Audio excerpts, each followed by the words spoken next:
testimonial marketing. And we're joined by Whit Lanier, co-founder at Amplify Reviews. Whit, you have built one heck of a platform and one heck of a system for collecting and publishing compliant reviews. And I know that's one of the aspects that can be so daunting in all of this. So welcome to the show. We're going to have you back. I already know that, but I'm really, really glad you could make time. Let's dive right in terms of advisors feeling overwhelmed by testimonial marketing. What do you hear, and what are some of the steps that they can take right at the start to get comfortable with this? Yeah, thank you so much, Derek. Really enjoyed our conversation right before we went live, and hopefully we'll remember all the nuggets we touched on, because I thought it was a great conversation. And I got to say, right when the on air showed up, I feel like you did switch into radio voice, which you have a fantastic one. So thank you. Much appreciated. Great to be on the show. So to your question, yes, I think I talk to people in all different sort of stages of readiness. And you're right that some folks do feel overwhelmed. So if we take the highest level, right, the SEC marketing rule went into effect in November of 22. And basically FINRA is similar enough that if your firm is FINRA or SEC regulated, a testimonial marketing has been available to you since then. State regulated firms are a little bit trickier. They are still case by case. I think more than half of state regulators now have rules that follow the SEC. And very recently, we saw something from NASA, which sort of recommends regulations to other state regulators that will indeed also follow the SEC. So there's a finish line in sight to where it'll be similar rule set for everyone, but there are still a minority of those state regulated firms where at the moment it's a no-go. Okay. All right. Beyond that, it's sort of the topic we want to talk about today in terms of what the options are and how you can get involved. Well, we had been talking, and I found this really interesting, about what you had referred to as a two-pronged approach. Certainly a lot of the advisors who reach out to me, if they are collecting reviews, that it's at that level. All right, they're publishing, they have a Google business profile and they're collecting reviews there. But you made a really important distinction. A review is different than a testimonial. So maybe you can clarify that for us and again, help advisors get comfortable with all of this so they can take that next step. Sure, great point. So my understanding is that all regulators are okay with an advisor or a firm having a Google business profile. They think of it like a Yellow Pages listing. Of course, you can have your information visible. You can claim it. You can make sure it's accurate.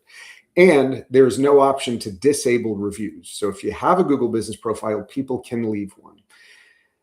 Opinions start to vary when you get involved in soliciting reviews to Google reviews. But broadly, a testimonial can be a review. A review is not necessarily a testimonial because, again, if we go by the SEC definition, testimonials come from current clients and reviews could come from anyone.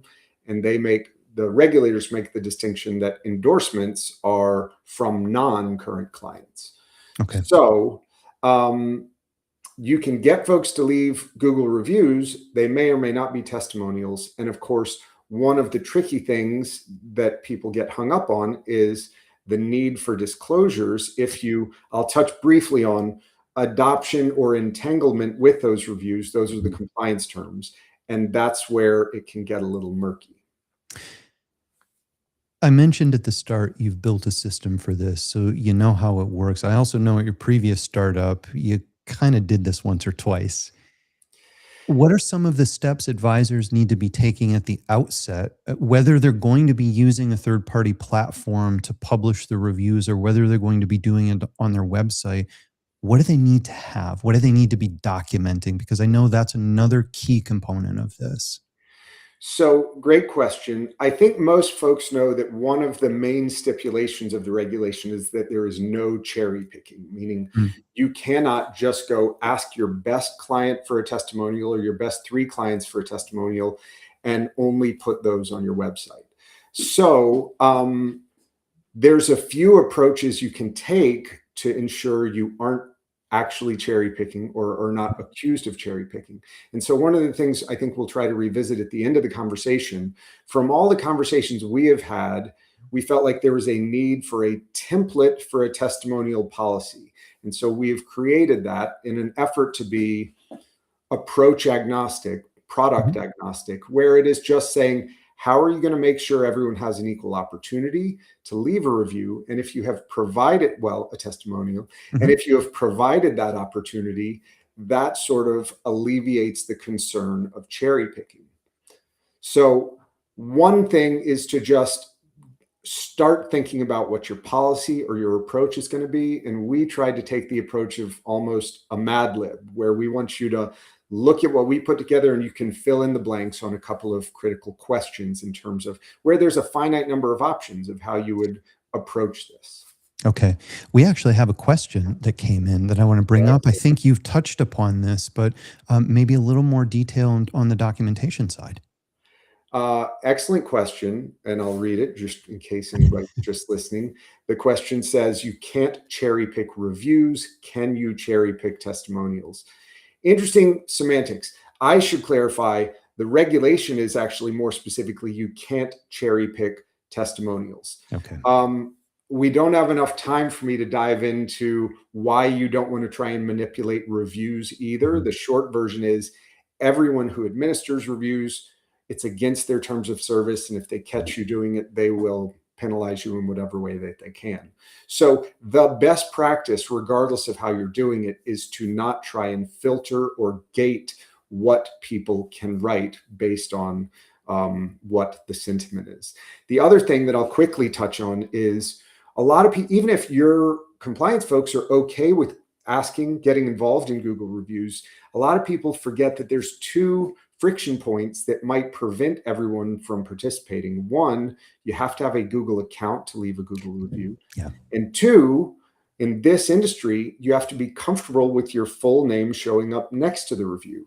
And both of those things we've learned from experience can inhibit people from writing a review when they might.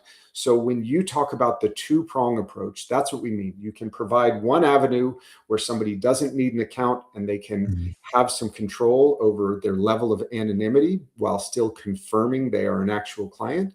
And then for people who like and are comfortable with Google reviews, you can offer that as well. You get a number of benefits from both approaches. One, you get a higher yield. And then two, you wind up with two different destinations of trust and authority building. Well, and I was just going to say, I mean, Google reviews really give you a boost in visibility, right? Because that is one of the places that we're all going before we're making a big decision or even a little one at this point, right? And testimonials are really serving as that confirmation that's going to reassure your prospects as they are already actively in the decision-making process. And so that two-pronged approach is very, very valuable strategically because you're able to build the visibility while at the same time providing the confirmation. A couple of things you've said, because we are already running up on time. Can you believe it? A couple of things. One, if I'm an advisor, I'm hearing you say cherry picking is taboo. It's not something that I can do, but I do want to highlight a testimonial occasionally on social. What do I need to do there to safely and compliantly be able to do that? If you've already got a policy and already got a mechanism for collecting them, it's easy and compliant to highlight an individual testimonial either on a presentation deck, somewhere on your website, on social. You just need to provide a little disclosure language and a link to where people can read all of the testimonials that you have. All right, cool. And then the other thing we were talking about before we were on air that I just want to touch on here at the end, that is this notion of authenticity and the sort of counterintuitive logic. You had said this very, very well. You can frame a question when you are reaching out to clients to ask for testimonials. You can't lead a question. And that's an important distinction as well. But what's so interesting to me from the copywriting and content marketing side of this is you also, even if you disclose that you are making minor surface level adjustments, spelling and punctuation, you mentioned you discourage that And I'd love to get into it because it certainly backs up my research and what I do, what I say and do with clients as well. And that is those little errors, they're signals of authenticity at this point. That's exactly how I would have said it, right? We talked about a few of the stats we had read. The number one selection criterion for an advisor is trustworthiness, and then 90% of consumers trust reviews more than brand messaging. And so they know that every human, even if you're dealing with high net worth clients, they know not everyone is as good of an author as Derek is.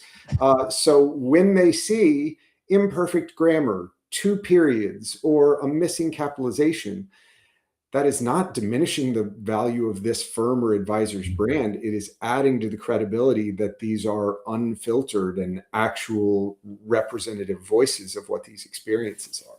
Yeah, and it's again, it runs counterintuitive to so much of what we have learned and what we often do in our marketing. But that's not a permission, everyone, to go out and encode this in your AI chatbot, the agents you're building, right? I'm seeing a lot of that coming in the new research as well. But it is to suggest that that level of directness and the unfilteredness is significant. It's important. It is an added trust signal, and it's something you want to be thinking about. Now, what you had mentioned, a resource, I want to bring up this QR code. Fill in the details for us here. Yeah, well, we touched on it earlier. I think you mentioned at the beginning, a lot of advisors or marketers or even compliance folks just feel sort of stuck because this feels too big and too complicated. So this is just a few pages, and we really lay out, like I said, almost like a Mad Lib. There's only a few decisions you need to make if you want to approach this in a way that makes it, we think the simplest way to approach it is actually the way that consumers or website visitors would want to see as well. So I'll spoil part of it. When it comes to disclosures, we say never compensate, don't include a testimonial if there are conflicts of interest, and only ask your current clients.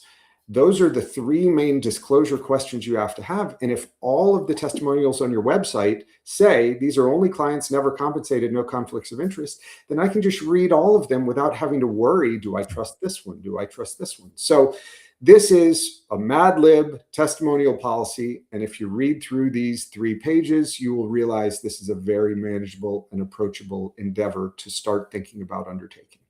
Well, and I can attest to that. It's a phenomenal resource. I've had a chance to go through it myself. It's clearly organized. And like you said, it begins to relieve some of that concern about the complexity of this.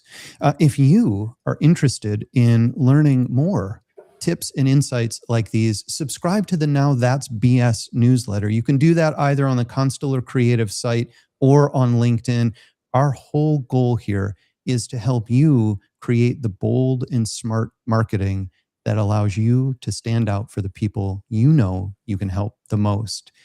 We will be back in a couple of weeks with Carolyn DeMoy, organic lead developer at Moneta. We're going to be talking, no great surprise, about how you can comfortably and confidently do more with the marketing you're already doing now. So join us in a couple of weeks. Whit, I can't thank you enough for joining us today. Like I said, we will absolutely have you back. There's so much more that we could cover.